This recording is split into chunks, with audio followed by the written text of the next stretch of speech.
மக்களுக்கு திராவிடம், தலித்தியம், பெரியார், அம்பேத்கர், மார்க்ஸ், தமிழ் தேசியம், தலைவர் பிரபாகரன் மக்கள் விரும்பலைங்க. ஸோ இந்த இடைத்தேர்தலை பொறுத்த வரைக்கும் அம்பாசமுத்திரமாக இருக்கட்டும், வேற எந்த தொகுதியாக இருக்கட்டும், நாம் தமிழர் கட்சி ஒரு முனைப்போட களத்தில் இறங்க போகிறாங்கன்னு நான் கேள்விப்படுறேன். முன்னாடி தனியாக இருந்தாங்க, இப்போ அலையன்ஸோடு இருக்கிறாங்க. விசிகா ஓட்டு விழும், மதிமுக ஓட்டு விழும், காங்கிரஸ் ஓட்டு விழுகும். அப்போ it's very tough competition actually. மக்களுக்கு சீமான் பேசுற அந்த கொள்கை சார்ந்த அரசியலை புரிந்து கொள்ளக்கூடிய தன்மையில மக்கள் இல்லைங்க. இப்ப பத்திரிகையாளர் கோட்டீஸ்வரன் போன்றவங்க சொல்றாங்க, ஒரு தேர்தல் சமரசத்துக்கு சீமான் வரணும். அது அவங்களுடைய கருத்து. அது ஏற்றுக்கொள்ளாமல் இருப்பது என்பது சீமானின் முடிவு. ஒரு தமிழ் தேசிய கூட்டமைப்பை உருவாக்கி, அந்த கூட்டமைப்பு ஒரு கட்சியோட ஒரு அலையன்ஸை வச்சு அதுல ஒரு மக்கள் பிரதிநிதித்துவத்தை உருவாக்கி ஒரு 10 பேர் உள்ள போய் அப்படி பண்ணி கட்சியை வளர்த்து கொண்டு போகணும். வேற வழியில மக்களை மாற்ற முடியாதுங்கிறாங்க. அரசியல் பேரிய நேயர்களுக்கு அன்பான வணக்கம். அம்பாசமுத்திரம் தொகுதி எப்படி இந்த 2026 சட்டமன்ற தேர்தல் அப்போ குறிப்பிட்ட சில ஸ்டார் தொகுதிகள்னு சொல்லுவாங்க. இந்த பெரம்பூர், இந்த திருச்சி கிழக்கு, கொளத்தூர், இதெல்லாம் வந்து பெரிய ஸ்டார் தொகுதியா சொல்லித்தது உங்களுக்கு தெரியும் நினைக்கிறேன். இப்போ இடைத்தேர்தல் ஒரு 6 தொகுதிக்கு நடக்க வேண்டி இருக்கு. நடக்குமான்னு தெரியல, நடக்குமா அப்புறம் அடுத்த விஷயம். ஆமா, ஆனா கூர்ந்து கவனிக்க வேண்டிய ஒரு ஸ்டார் தொகுதி தான் அம்பாசமுத்திரம் தொகுதி தான். என்ன காரணம்னா சீமான் அவர்கள் போட்டியிட போறாரு அந்த தொகுதியில அப்படின்ற மாதிரி செய்திகள் வந்துகிட்டு இருக்கு. கிட்டத்தட்ட அது உறுதியும் படுத்துறாங்க எல்லாருமே, அந்த தான் போட்டியிட போறாருட்டு. என்ன முதல் கேள்வி கேட்குறேன்னா, சீமான் அவர்கள் அந்த தொகுதியில போட்டியிடுறது சம்பந்தமா அவர் ஜெயிக்கவே கூடாது, அந்த தொகுதியில பல வேலைகள் நடப்பதா ஒரு செய்தி வந்து பரவிட்டு இருக்கு. அது முற்றிலும் உண்மையா? ஏன் சீமான் ஜெயிக்கிறதுல ஏன் இவங்க வந்து இவ்வளவு ஆர்வம் காட்டுறாங்க அவர் ஜெயிக்க கூடாதுன்றதுல? ஃபர்ஸ்ட் விஷயம் ஒரு கிளாரிஃபிகேஷன் கொடுத்துருவோம். அவங்க இப்போ வரைக்கும் நாம் தமிழர் கட்சி வந்து அஃபீஷியல் அனௌன்ஸ்மெண்ட் வந்து எதுவும் பண்ணலை. அவர் இப்போ நிற்பாரா இல்லைன்றது இல்லை. பட் ஆனால் அவர் வந்து நம்ம இடைத்தேர்தலில் உள்ள போகணும் எல்லாரும் விரும்புகிறாங்க அப்படிங்கிறத அங்கங்கே பேசுகிறார். இப்போ அண்மையில் கூட அண்ணன் வேலுமுருகன் அவர்கள் ஒருங்கிணைச்சார், ஐயா கிருஷ்ணாமி ஒருங்கிணைச்சாங்க. அந்த மேடையில் பேசுகிற போது கூட அண்ணன் வேலுமுருகன் சொன்னாங்க, நம்மளுடைய தமிழ் குடிகள்ல இருந்து ஒருத்தர் போய் உள்ளே போய் நிற்க வேணாமா, இடைத்தேர்தலே போய் ஆகணுன்ற மாதிரிலாம் சொன்னாங்க. அவர் மனசை வச்சு பேசுனது கூட அண்ணன் சீமான் அவர்களாக கூட இருக்கலாம். அவங்களாம் கூட ஒரு அலையன்ஸ் ஃபார்ம் பண்ண வாய்ப்பு இருக்குது. அது ஒரு தனி விஷயம், நான் அப்புறமா கூட சொல்கிறேன். ஸோ அது வந்து ஃபஸ்ட்டு விஷயம். அதை வந்து அவங்க அனௌன்ஸ்மெண்ட் வந்து அஃபிஷியலாக பண்ணல. ரெண்டாவது, நீங்கள் வந்து போட்டியிட ஜெயிக்கவே கூடாதுன்னு நினைக்கிறாங்கன்றீங்க. யாருன்னு சொன்னீங்கன்னா தான் எனக்கு தெரியும் யார் அப்படி நினைக்கிறாங்கன்னு நீங்கள் நினைக்கிறீங்க. ஆளுங்கட்சி வேற யாரும் நினைக்க போகிறாங்க? இல்லை, ஆளுங்கட்சி நினைக்க தான் சார் செய்யும். அதாவது நான் ஒன்று சொல்கிறேன், நாம் தமிழர் கட்சி நல்லா வளரணும், நாம் தமிழர் கட்சி வந்து எம்எல்ஏக்கள் நிறைய பேர் உள்ளே வரணும்னு தாவேக்கார் நினைக்குமா, நாம் தமிழர் நினைக்குமா? நாம் தமிழர் நினைக்கும். இப்போ அவங்க தான் வந்து அவங்களுடைய வேலை இனிஷியேட் பண்ண ஆரம்பிச்சிருக்காங்க. அம்பாசமுத்திரத்தில் அவர் நிற்பதற்கான வாய்ப்புகள் இருப்பதற்கு கூடுதல் இருக்கு. அது ப்ராபபிலிட்டி நிறைய இருக்குன்னு வச்சுக்கோங்களேன். ஆனால் அவர் நிற்கிறது உறுதியான்னு இப்போ இருக்கு நமக்கு தெரியாது. ஏன்னா அவங்க கட்சியை பொறுத்த வரைக்கும் எந்த ஒரு கட்சியாக இருக்கட்டுமே, ஒரு தேர்தல் முடிவு அல்லது தேர்தல் நிலைப்பாடு என்பது அறிவிப்புக்கு பிறகுதான் நமக்கு தெரிய வரும்.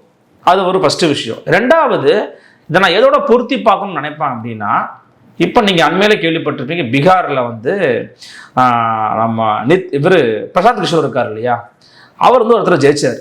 அது என்ன தொகுதி தெரியுமா உங்களுக்கு? பாஜகவின் தலைவர் தொடர்ச்சியாக ஜெயித்த தொகுதி நிதின் நபீன்.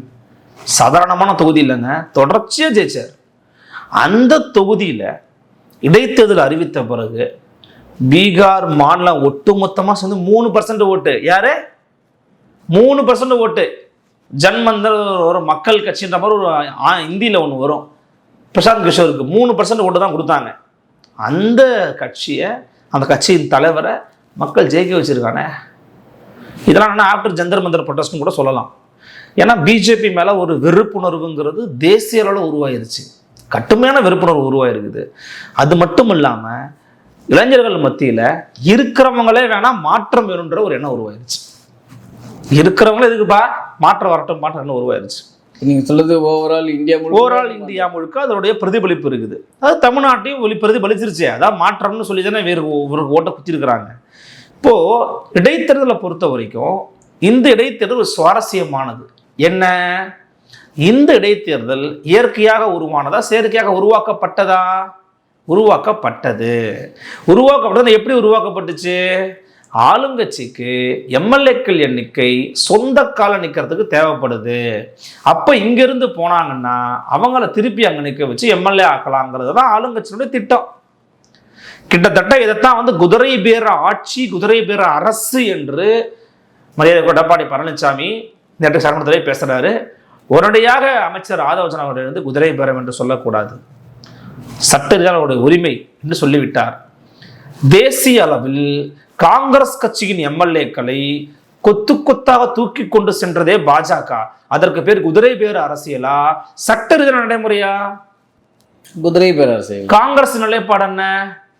கார்த்திக் ப சிதம்பரம் தெளிவாக சொன்னார், இந்த 6 பேர் வெளியே போகும்போது இது ரொம்ப ஆபத்தான அரசியல் என்று. ரொம்ப ஆபத்தான அரசியல். எப்படி சொன்னாரு? பாதிக்கப்பட்ட கட்சி காங்கிரஸ் கட்சி, பாதிக்கப்பட்ட இயக்கம் இந்தியா முழுக்க காங்கிரஸ் இயக்கம் தானே. இன்னைக்கு அவங்க தமிழ்நாட்டில் வந்து வேற யாராச்சும் இதுக்கு வந்து தலையை வச்சு கொஞ்சம் ஏதாவது ட்ரை பண்ணலாம். அது நம்ம உண்மையை பேசி தானே ஆகணும். அப்போ அது ஒரு சிக்கல் இருந்துச்சு, இப்போ ஸ்டாப் ஆயிருக்கு. மற்ற மகிழ்ச்சி ஸ்டாப் பண்ணி வச்சிருக்கிறீங்க. நீங்க தலையை வச்சு ட்ரை பண்ணலான்னு நடிகர் அஜித்குமார். இல்ல அந்த தலையை வச்சு சொல்லலைங்க, தலையை வச்சு முட்டு கொடுக்கலான்னு சொல்றாங்க. நானு யாரா இருந்தாலும் தலையை வச்சு மக்கள் தெளிவா புரிஞ்சுக்கணும். அப்படி சொல்றீங்களா? ஆமா, என்னன்னா எதுவா இருந்தாலும் இப்போ நடிப்போட கம்பேர் பண்ணிட்டாங்க. அன்னைக்கு நான் வந்து வேளச்சேரி வீட்டில் இங்கேருந்து கிண்டியிலிருந்து நான் வீட்டுக்கு போனோம். அவ்வளோ தூரம் ஒரே போக்குவரத்து நெரிசல், அவ்வளோ இளைஞர்கள் எல்லாரும். நான் கூட ஏதாவது அரசியல் மீட்டிங்காக இருக்குமோ, இல்லை ஏதாவது கருத்தரங்கு நிகழ்வாக இருக்குமோ, சரி அங்கே சினிமா தட்டு கூட நமக்கு தெரிஞ்சது பெருசாக கிடையாது. என்னன்னு பார்த்தா ஹிப்பா பாதியை பார்க்க வந்திருக்காங்க. சரி, இப்பா பாதி ஒரு நல்ல நடிகர் தான், நல்ல பிரபலமான இசை கலைஞர் தானே அவரு, இசை பாடகர், ரேப்லாம் ஹிப்ஹாப்லாம் பண்றாருன்னு சொல்றாங்க. சரிங்க, எப்படிங்க இவ்வளவு கூட்டம் அங்கே வந்துச்சு? ஆச்சரியமா இருந்ததுங்க. அவ்வளவு கலை வறட்சியில் நம்மளுடைய இளைஞர் பெருமக்கள் இருக்கிறானுங்களா? அவ்வளவு கலை வறட்சியில் இருக்கிறீங்களா? எனக்கு என்னன்னா, விஜயும் முதலமைச்சர் ஆயிட்டாரு, அஜித் கார் ஓட்ட போட்டாரு, தனுஷ் கட்சி ஆரம்பிக்க போறாரு, விக்ரம் இந்த விலங்குகள் கூட விளையாடிக்கிட்டு இருக்கிறாரு, யாருமே இல்லை போட்டிருக்கு கலைத்துறையில. அதனால இளைஞர்கள் என்ன பண்ணிட்டாங்க, யாராச்சும் ஏதாச்சும் போட்டா போமையா வாங்க ஏன்னா மூட்டை கட்டிட்டு போயிடுறாங்க போட்டிருக்கு. அவ்வளவு கூட்டம். ஒரு பக்கம் வந்து கலை மீதான ஆர்வம் இவ்வளவு துள்ளலோடு இருக்குதேன்னு யோசிச்சாலுமே கூட மன வருத்தமாகவும் இருக்குது. இதுக்கெல்லாம் கூட்டம் கூட்டமாக வரீங்க. இந்த 10 நாளாக போராடிக்கிட்டு இருக்காங்க. இன்னைக்கு தான் உண்ணாவிரதத்தை முடிச்சிருக்கிறாங்க. வெற்றிமாறன் தோழர் வந்து பண்ணாரு, புளியந்தோப்பு மோகன் தோழர், இன்னும் 3 பேர் உட்காந்து நீட்டை ஒழிக்கணுங்கன்னு சொல்லி 10 நாளாக உண்ணாவிரதம் இருந்தாங்க. ஒரு பயம் வரல, அவங்களுக்கு தேவைப்படல. உன்னுடைய வாழ்க்கை தானே பாதிக்கும் ஃபியூச்சர்ல. அது அவங்களுக்கு தெரியல. அப்ப என்ன காரணம்? இப்ப திரை காரணம். தனுஷ் வந்து ஒரே ஒரு போஸ்டர் போடுறாருங்க, எல்லாரும் பரப்புறாங்க. ஏய் தனுஷ் வரா அப்படிப்பா, 10 பேர் பேட்டி எடுத்து போடுறாங்க தனுஷை பத்தி. ஏய் தனுஷ் பாருப்பா சட்டமன்ற தொகுதிக்கு பொறுப்பாளர் நியமிச்சிட்டாருப்பா. அடுத்து அவர் 10 டிபேட் வைக்கிறாங்க. அவரு வருங்கால தமிழக முதலமைச்சரேன்னு போட்டு வீடியோ எல்லாம் போட ஆரம்பிச்சிட்டாங்க. அதை விட இன்னொன்னு போட்டாங்க, அதனால ஏத்துக்கவே முடியல. தனுஷ் அவர்கள் மேல மரியாதை இருக்குது, அவர் வரட்டும், அவரோட உரிமை வரட்டும். தமிழின தலைவர்னு ஒருத்தன் போட்டாங்க, விட்டுச்சிருச்சு எனக்கு நெஞ்சு. தமிழ் இன தலைவரேன்னு போட்டான்.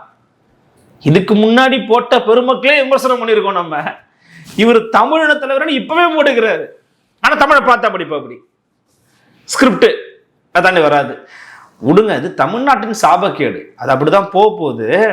எதுக்காக சொல்ல வந்தேன்னா, அப்போ தேசிய அளவுலையும் தமிழர்களையும் ஒரு மாற்றத்தை நோக்கி மக்கள் போயிருக்கிறாங்க. அது குறிப்பாக இடைத்தேர்தலில் எப்படி நான் பிரதிபலிக்கும்னு சொல்றேன் பாருங்க. இப்போ நீங்க மாறி போயிருக்கிறீங்க. இப்ப அம்பாசமுத்திரம் எஸ்.ஐ. சுப்பையா வந்து மாறி தாவேக்காக போய் சேர்ந்துட்டாரு. மக்கள் யாருக்கு ஓட்டு போட்டாங்க? தாவேக்காவுக்கா அதிமுகவுக்கா? அதிமுக தானே ஓட்டு போட்டாங்க. 2 பேரும் நிக்கிறீங்க. அதிமுகவும் நிக்குது, தாவேக்காவும் நிக்குது, விசிலும் இருக்குது, ரெட்டாலையும் இருக்குது. மக்கள் விசில நிராகரிச்சுட்டு ரெட்டலைக்கு குத்துனாங்களா? அந்த குத்துனால இப்ப எங்கன்னா பண்ணிட்டாரு, மக்கள் நெஞ்சிலே குத்திட்டு ஓடிட்டாரு. இப்ப நீங்க இதுக்கே எப்படி சொல்றீங்களா? இப்ப அம்பாசமுத்திரத்துல போட்டி போட்டு தாவேக்கா வேட்பாளரும் சரி, அதிமுக வேட்பாளரும் சரி, காங்கிரஸ் வேட்பாளர் அங்க போட்டியிடுது. 3 பேருமே இப்போ ஒரே கட்சி. அந்த மாதிரி கொடுமை நடக்குதுங்க தமிழ்நாட்டுல. அதை விடுங்க, நீங்க கரூர்ல யோசிச்சு பாருங்க. கரூர்ல எம்.ஆர். விஜயபாஸ்கர் இப்ப பதவியை கொடுத்துட்டாரு. இது தூய சக்தி என்று சொல்லிக் கொண்டிருந்த தாவேக்கா தன் தூய சக்தியினுடைய பிம்பங்களை கொஞ்சம் கொஞ்சமாக இழக்கிறது. கரூரை சேர்ந்த விஜயபாஸ்கர் மற்றும் எம்.ஆர். விஜயபாஸ்கர், புதுக்கோட்டை விஜயபாஸ்கர், கரூர் சேர்ந்த எம்.ஆர். விஜயபாஸ்கர் நீங்க பதவி கொடுத்துருக்கிறீங்க. என்ன ஒண்ணு, ஒரு இடத்துல கொஞ்சம் நெருக்கடிக்கு உள்ளாக்குறாரு விஜய். அது வரைக்கும் ரொம்ப சந்தோஷமா இருக்குது. விராலிமலை தொகுதிக்கு மாவட்ட செயலாளர் விஜயபாஸ்கர், புதுக்கோட்டை தொகுதிக்கு மாவட்ட செயலாளர் இருந்த விஜயபாஸ்கரை விராலிமலை தொகுதிக்கு மாவட்ட செயலாளர் உட்கார், அவ்வளவுதான். ஆனா அந்த அவருக்கிட்ட தான் இப்ப நம்ம அமைச்சர் பர்வேஸ் இருக்கணும். புரியுதா உங்களுக்கு? செங்கல்பட்டில் போஸ்டர் ஒட்டி ராத்திரி பூரா விசில கொண்டு போய் கொடுத்து தண்ணியை கொடுத்து நலத்திட்டங்கள் வழங்கி பெருசா வேலை பார்த்துக்கிட்டு இருந்த எல்லா ஆட்களும் இன்னைக்கு அதிமுகலேருந்து விலகி வந்த மரகதம் குமரவேலுக்கில் தான் வேலை பார்க்கணும். இப்படி அப்போ அவங்களுக்கு லோக்கல் இருக்கும் காண்டாகும்ல. இப்போ அவங்களுக்கே காண்டாகுதுன்னா மக்களுக்கு காண்டாகாமல் ஆகாது. அப்போ மக்கள் எல்லாம் சேர்ந்து எப்பா நம்ம கஷ்டப்பட்டு ஓட்டை போட்டோம், இவங்கலாம் இப்படி பண்ணிவிட்டாங்க, நம்ம நான் திரும்பியும் சொல்கிறேன், ப்ராபபிலிட்டி தான் சொல்லுவேன், திருப்பி நம்ம அதிமுகவுக்கே குத்துவோன்னு குத்தலாம் நின்னாங்கன்னா. இல்லைப்பா இவங்க 2 பேரும் வேணான்னு சீமா நின்னா அப்படி இல்லை, அவர் நிற்கிற அப்படி அவருக்கு போடலாம். இல்லை நீங்கள் இப்படி சொல்கிறீங்க, நான் எப்படி சொல்கிறேன், இவங்க எப்படியா இருந்தாலும் வந்து தாவக்காக தான் போக வராங்க. தாவக்காக கூட போடலாம், நடக்கும். நான் திரும்பி சொல்கிறேன் சார், நான் அதையும் சொல்கிறேன், அதுவும் நடக்கலாம். ஸோ இன்னொன்று, நான் இப்போல்லாம் மக்களை நம்புறதா இல்லை. மக்களை வந்து மக்கள் எப்படி படிப்பாக இருந்த அறிவாக இருந்த சிந்தனை வாழ்ந்த முற்போக்கான சமூகத்தில் வாழ்ந்து கொண்டிருக்கக்கூடிய நாம் அப்படியுமே நான் பேசவே மாட்டேன். மக்கள் அப்படி இருக்கிறாங்களோ இல்லை பற்றி எனக்கு தெரியாது. மக்களை பற்றி இனிமேல் நான் வந்து மக்கள் இப்படி சூஸ் பண்ணுவாங்க அப்படின்னு நான் சொல்ல போகிறதில்ல. மக்கள் என்னன்னா சூஸ் பண்ணுவாங்க. நமக்கு தெரிஞ்ச 2-3 சொந்த பந்தங்கள் சரி ஒரு நண்பர்கள்கிட்ட கேட்டேன், நீங்கள் யாருக்கு ஓட்டு போட்டீங்கன்னு கேட்டேன். டிவிகேக்கு ஓட்டு போட்டேன்னாங்க. எதனால் ஓட்டு போட்டீங்கன்னு நான் கேட்டேன். ஒரு மாற்றம் வரட்டுமே, இவங்களே தானே இருக்காங்க அப்படின்னு சொன்னாங்க. நான் திருப்பி கேள்வி கேட்டேன், ஏன் உங்களுக்கு விஜயகாந்த் வரும்போது மாற்றம் உங்களுக்கு தோணலையா, சீமான் இருக்கும்போது உங்களுக்கு அந்த மாற்றம் தோணலையா அப்படின்னு கேட்டேன். அந்த 2 பேரை தவிர்த்துட்டு விஜய் அவ்வளோ பவர்ஃபுல்லானா, விஜயகாந்தை விட விஜய் பவர்ஃபுல்லானா அப்படின்னு ஒரு கேள்வி எழுதுல. சீமானை விட ஒரு பேச்சு திறன் பெற்றவரா, இல்லை சீமானோட போராட்ட காலத்தில் இறங்கி ஒர்க் பண்ணவரா? எதுவுமே இல்லையே. ஒன்லி ஒரு திரைக்காட்சி தானே. ஸோ மக்களுக்கு சீமான் மாற்றம் வேண்டாம், விஜயகாந்த் மாற்றம் வேண்டாம், விஜய் தான் மாற்றம்னு நினைக்கிறாங்களோ அப்படின்னு ஒரு கேள்வி எழுது. ஏன்னு கேட்குறீங்களா? ஏன் அதான் சொல்றேனுங்க, 2 விஷயம் இருக்குங்க. அதிமுக திமுக பவர்ஃபுல்லா இருக்கும்போது தேமுதிக வந்துச்சு. ஸோ அவரால் வந்து அந்த அளவுக்கு பிளே பண்ண முடியல. ஏன்னா கருணாநிதியோ ஜெயலலிதா அம்மையாரோ பண்ண பாலிடிக்ஸை வந்து விஜயகாந்தால ஹேண்டில் பண்ண முடியல. அன்னைக்கு ஒரு விஜய் வந்திருந்தாருன்னா பஸ்பமாக இருப்பார், சுக்கலாக பிரிச்சிருப்பாங்க. ஸோ அவர் அன்னைக்கு வரல. விஜயகாந்தும் கருணாநிதியும் ஜெயலலிதாவும் 3 பேர் இருக்கும்போது கட்சி ஆரம்பிச்சு வந்தவர் சீமான். தொடர்ச்சியான போராட்ட களங்கள், இந்திய தேசிய பாதுகாப்பு சிறை, ஈழ போராட்டம்னு தொடர்ச்சியாக காத்துல நின்னாரு. தமிழுக்காக பேசுறாரு, தமிழர்களுக்காக பேசுறாரு, நிற்கிறாரு. அவரால் ஜெயிக்க முடியல. இது தனி. இப்போ மரியாதைக்குரிய முதலமைச்சர் அவர்கள் கட்சி ஆரம்பிக்கும் போது, விஜய் அவர்கள் கட்சி ஆரம்பிக்கும் போது திமுகவின் தலைவர் கருணாநிதி இல்லை, அதிமுகவின் தலைவர் ஜெயலலிதா அம்மையார் இல்லை, ரொம்ப பலவீனமான ஒரு அதிமுக இருந்துச்சு. மாற்று என்று பேசிக்கொண்டிருக்கக்கூடிய நாம் தமிழர் கட்சியை எவ்வளவு தூரம் டேமேஜ் பண்ண முடியுமோ அந்த டேமேஜை தொடர்ச்சியா திமுக பண்ணிட்டு இருந்துச்சு. திமுக எவ்வளவு தூரம் டேமேஜ் பண்ண முடியுமோ அந்த டேமேஜை நாம் தமிழர் பண்ணிட்டு இருந்துச்சு. ஸோ என்ன பண்ணாங்கன்னா 2 பேரும் தாக்கி தங்கள் பலங்களை இழந்து கொண்டே இருந்தார்கள். இயற்கையாக தன் பலத்தை இழந்து கொண்டே இருந்தது அதிமுக. அந்த நேரத்தில் இவங்க யாரும் சரிப்பட்டு வர மாட்டாங்கன்னு மக்களை குத்திட்டான். இன்னொன்னு சொல்றேன், திமுக மீதான வெறுப்பை அதிகமாக செய்தது நாம் தமிழர் கட்சி, அண்ணாமலை, எடப்பாடி பழனிசாமி, இன்னும் சில யூடியூபர்ஸ், இன்னும் சில பத்திரிகையாளர்கள் பண்ணியிருந்தாங்கன்னா அறுவடை செய்தது தமிழக வெற்றி கழகம். உங்களுக்கு புரியுதா? நம்ம தொடர்ச்சியா கத்திருப்போம், பேசியிருப்போம், ஆளுகின்ற அரசே, அதிகார வர்க்கமே, கார்பரேட்டின் கை கூலியேன்னு பேசியிருப்போம். திமுக ஆட்சியை பார்த்து அவளா சூப்பரா பேசுறான், கை தட்டி இருப்பாங்க. ஓட்டு போட்டு மாட்டான். ஓட்டு யாரா போட்டா? விஜய்க்கு போட்டாயா? அப்ப என்னன்னா, எப்ப உன் கூட தானே அவரு நிற்கிறாருன்னு சொல்றான். ஒரு வகையில உண்மையும் கூட. விஜய் அவர்கள் குரல் கொடுக்கல, இப்ப இருக்க அவர் பேசல, எதுவும் பண்ணல, ஜெஸ்ட் அப்படி. அவருடைய நிலைப்பாடு என்ன? மதவாதத்துக்கு எதிராக தான் நான் நிற்கிறேன், திமுக எதிராக நான் நிற்கிறேன், நின்று அப்படி முடிஞ்சு போச்சு. இல்லை ஏங்க, தேர்தல் வெற்றிக்கான சூத்திரம் விஜய்க்கு தெரியும். இந்த காலத்தில் ஜெயிக்கிறதுக்கு என்ன விளையாடணுமோ விளையாட்டாரு, ஜெயிச்சிட்டாரு. அதனால சீமானை விட விஜயகாந்தை விட நம்ம இன்னைக்கு வருத்தப்படுறதுல பிரயோஜனம் கிடையாது. அப்படி பார்த்தா நல்ல கண்ணுவை விட ஸ்டாலின் பெரியாளா? இல்லை. அவரு நம்ம இவர் மறைஞ்சாரு ஒரு சிபிஐ தோழர், அவரை விட ஜெயலலிதா மேல் பெரியாளா அப்படின்னு கேட்டுக்கிட்டே போகலாம். நல்ல தமிழ் பேசுறதா முதலமைச்சர், தமிழர் முதலமைச்சர் ஆகணும். இல்ல எனக்கு என்ன கேள்வி இல்ல சொல்லிடுறேன், தமிழரவி மணியனை தாண்டிய ஒரு தமிழ் பேச்சாளர் தமிழ்நாட்டில் கிடையாதுங்க. ரஜினிகாந்த் வாக்கிங் போகும்போது காதல போட்டு கேட்டுக்கிட்டு போனது பேச்சாலும் தமிழர் பேச்சு தான். நான் சின்ன வயசு அப்படிதான் நானும் கேட்பேன். அவருடைய பேச்சை கேட்டு தான் நான் தமிழ் நல்லா பேசணுங்கிற ஒரு முடிவுக்கே வந்தேன். அந்த அளவுக்கு சிறந்த பேச்சாளர். முதலமைச்சர் ஆக்கிடலாமா அவரை? அவர் முதலமைச்சர் ஆக்க விட்டாங்களா தமிழ்நாட்டு மக்கள்? தூய அரசர் தான் முன் வச்சாரு, காமராஜரை வச்சு தான் முன் வச்சாரு. யாரும் ஆக்கினாங்களா? இல்ல இல்ல. இந்த விளையாட்டுக்கான சூத்திரம் அது அல்ல. பேச்சாளரா இரு, என்ன வேணா இரு, துட்டு இருக்குதா, மக்களை கவர்ந்து இழுக்கக்கூடிய கவர்ச்சியான முகம் இருக்குதா, பேச்சு இருக்குதா, வருவாங்க. மக்களுக்கு சீமான் பேசுற அந்த கொள்கை சார்ந்த அரசியலை புரிந்து கொள்ளக்கூடிய தன்மையில மக்கள் இல்லைங்க. அதேதான் என்னுடைய கேள்வியும் அதேதான். மக்களுக்கு அந்த புரிதல் இல்லையோ? இப்போ மக்களுக்கு திரும்பி சொல்றேன், கேள்வி முடிச்சிடறேன். அன்னைக்கு அந்த படிப்பறிவு ரொம்ப கம்மி. அன்னைக்கெல்லாம் இந்த அளவுக்கு யாருமே படிக்கல. நம்ம படிச்ச காலம் தான் வேற. இப்ப நம்ம தாத்தா அப்பா பாட்டி எல்லாம் பாத்தீங்கன்னா 10ஆம் கிளாஸ் தாண்டதே பெரிய விஷயமா இருக்கும் அந்த காலத்துல. ஆனா இன்னைக்கு படிப்பறிவு எல்லாம் மாஸ்டர் டிகிரி என்னென்னவோ படிச்சிருக்கும். ஸோ படிச்சுமே அவங்களுக்கு சிந்திக்கக்கூடிய திறமை இல்லையோ? நம்ம சீமான் தேவைப்படுவாரு போறாரு தோணலையா உங்களுக்கு? ரெண்டு விதமா பேசணும். கட்சிக்காரங்க எப்படி வேணா பேசலாம், நம்ம கட்சிக்காரங்க கிடையாது. ஒரு ஊடகவியலாளரா நம்ம என்ன பேசலாம்னா, மக்களுக்கு அறிவே இல்லை, மக்கள் முட்டாள், மக்கள் தற்கொலைன்னு நான் பேச மாட்டேன். மக்கள் அது தேவைன்னு நினைக்கிறாங்கன்னு நான் சொல்லுவேன். மக்களுக்கு திராவிடம், தலித்தியம், பெரியார், அம்பேத்கர், மார்க்ஸ், தமிழ் தேசியம், தலைவர் பிரபாகரன் மக்கள் விரும்பலைங்க. மக்கள் விரும்பலைன்னு சொல்லலாமே ஒழிய மக்கள் அறிவிலிகளும் நம்ம சொல்லக்கூடாது. ஏன் நிலைப்பாடாது, இது ஏன் கருத்து, தனிப்பட்ட கருத்து. நான் மக்களை முட்டான்னு சொல்ல மாட்டேன், மக்கள் அதை விரும்பல. நான் திரு சீமான் சொல்ற மாதிரிதான். நான் கடையினுக்கு வெளியிலே வாழைப்பழத்தை கட்டி வச்சிருக்கேன், இந்த பக்கம் செவ்வாழை வச்சிருக்கேன், வாழைப்பழம் வச்சிருக்கேன், பழங்கள்லாம் வச்சிருக்கேன். கடை உள்ள மறைச்சு நான் பீடி சிகரெட் வச்சிருக்கேன். நீ தேடி பீடி தான் வாங்குவானா, நான் என்ன பண்றது? தொங்கி சாக வேண்டியதுதான் வாழைப்பழம் மாதிரி. ஒன்றும் பண்ண முடியாதுங்க. மக்கள் விரும்பல. அப்ப இன்னொன்னு சொல்லலாம், அப்ப மக்களை விரும்ப வைக்கிறது நம்ம என்ன வேலையை பார்க்கறது? அந்த வேலையை பார்த்தாகணும்.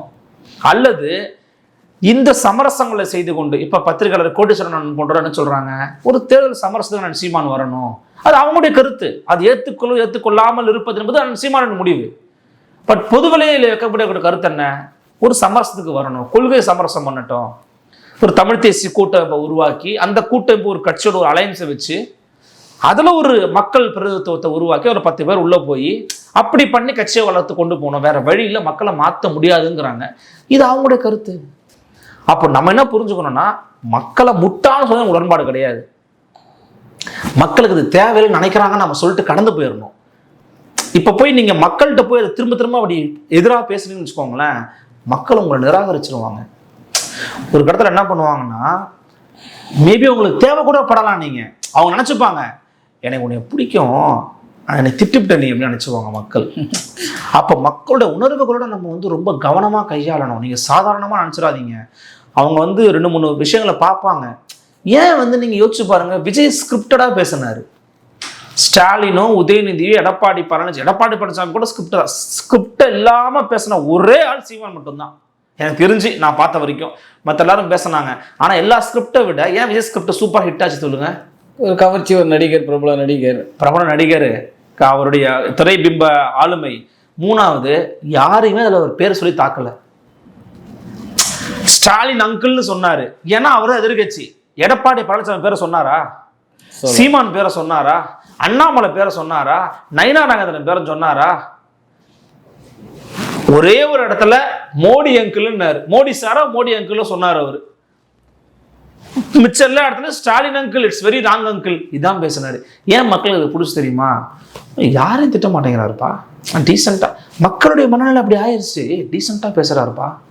இப்ப நம்ம ஸ்டாலின் அவர்களே உங்களுடைய ஆட்சி காலத்து சொன்னா என்ன நினைக்கிறாங்கன்னா, இவங்க ஆட்சி காலம் இவன் பண்ணலையா ஊழல், மக்கள் மைண்ட் எப்படி மாறி போகுது. அப்ப நம்ம என்ன பண்ணணும்னா, கடந்த 50 ஆண்டு கால திராவிட கட்சிகளின் ஆட்சியில் ஏற்பட்ட தோல்வி. என்ன தோல்வி? கருத்தியலை கடத்தல, தத்துவங்களை கடத்தல, வரலாறை கடத்தலைன்னா இப்படிதான் கடப்பில் போடுவாங்க மக்கள். ஸோ இந்த இடைத்தேர்தலை பொறுத்த வரைக்கும் அம்பாசமுத்திரமா இருக்கட்டும், வேற எந்த தொகுதியா இருக்கட்டும், நாம் தமிழர் கட்சி ஒரு முனைப்போட களத்தில் இறங்க போறாங்கன்னு நான் கேள்விப்படுறேன். அப்படியே அவங்க முன்கூட்டியே களத்தில் இறங்கி செயல்பாடுகளை செஞ்சாங்க அப்படின்னா அவங்களுக்கு வெற்றி வாய்ப்பு உறுதியாகலாம். அது யாரு தடுக்க முடியும்? தடுக்கணும்னு நினைக்கிறவங்க தடுப்பாங்க தாங்க. ஒரு கட்சின்னு வந்துட்டா எதிர்கட்சி அவங்க வேலையை செய்யத்தான் செய்வாங்க. நான் தாவேக்கு என்ன பண்ணோம், நாங்க தாங்க ஜெயிக்கணும், நாங்கள் வேலையை பார்க்கணும்னு பார்ப்போம். ஆமா, அவங்க பார்க்க தான் செய்வாங்க. இது முன்னாடி தனியா இருந்தாங்க, இப்போ அலையன்ஸோட இருக்கிறாங்க. விசிகா ஓட்டு விழும், மதிமுக ஓட்டு விழும், 1-2 கூட இருக்கட்டும், ஓகேவா? அப்புறம் வந்து காங்கிரஸ் ஓட்டு விழுகும், எல்லா ஓட்டும் சிபிசிபி எல்லா ஓட்டு விழுகுங்க அவங்களுக்கு.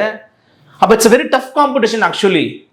எதிரில் நான் சீமான் ஜெயிக்கணும்னா திமுக ஓட்டு தான் ஜெயிக்கவே முடியும். அந்த அளவுக்கு டஃப்பா போகுது. நான் சொல்றேன், ஒரு ஹைப்போதெட்டிக்கலா நான் சொல்றேன். அப்ப அந்த சிச்சுவேஷன்ஸ் எப்படி சமாளிப்பாங்கன்னு நமக்கு தெரியாது இல்ல. அதனால இவர் ஜெயிப்பாரு தோப்பாருன்னு சொல்ல முடியாது. முயற்சிகளை பாராட்டலாம், வரவேற்கலாம். சரி சார், பொறுத்து வந்து பார்ப்போம். Thank you very much. நன்றி.